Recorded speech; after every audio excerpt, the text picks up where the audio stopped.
മണിപ്പൂരിൽ നിന്ന് വീണ്ടും സങ്കടകരമായ ഒരു വാർത്ത. സംഘർഷം രൂക്ഷമായി തുടർന്ന മണിപ്പൂരിലെ ജിരിബാമിൽ പ്രതിഷേധക്കാർക്കെതിരെ പോലീസ് വെടിവയ്പ് നടത്തി. ഒരാൾ കൊല്ലപ്പെട്ടു വെടിവയ്പിൽ. ബൽറാം നെടുങ്ങാടി അപ്ഡേറ്റ് ചെയ്യുന്നു. ബൽറാം, വിവരങ്ങൾ.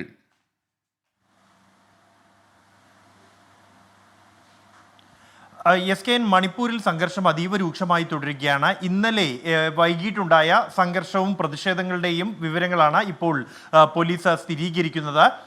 ഈ ജിരിബാം ജില്ലയിൽ തട്ടിക്കൊണ്ടു പോയ 6 പേരെ കൊലപ്പെടുത്തിയ സംഭവവുമായി ബന്ധപ്പെട്ട് കടുത്ത പ്രതിഷേധങ്ങൾ കഴിഞ്ഞ മണിക്കൂറുകളിൽ നടന്നു വരികയായിരുന്നു.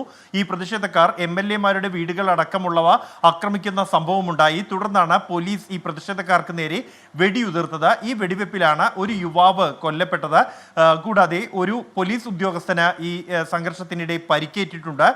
സംഭവത്തെ തുടർന്ന് ഈ മേഖലയിൽ ഉണ്ടായ സംഘർഷത്തിൽ, പ്രതിഷേധങ്ങളുടെ ഭാഗമായി ഉണ്ടായ സംഘർഷത്തിൽ 5 ആരാധനാലയങ്ങൾക്കും 14 വീടുകൾക്കും ഒരു പെട്രോൾ പമ്പിനും തീവച്ചു എന്നാണ് പോലീസ് നൽകുന്ന വിവരം. ഇത്തരത്തിൽ സംഘർഷം, ഈ പ്രതിഷേധം കൈവിട്ട ഘട്ടത്തിലേക്ക് കടന്ന സാഹചര്യത്തിലാണ് വെടിയുതിർത്തത് എന്നുമാണ് പോലീസ് നൽകുന്ന വിശദീകരണം. S K N.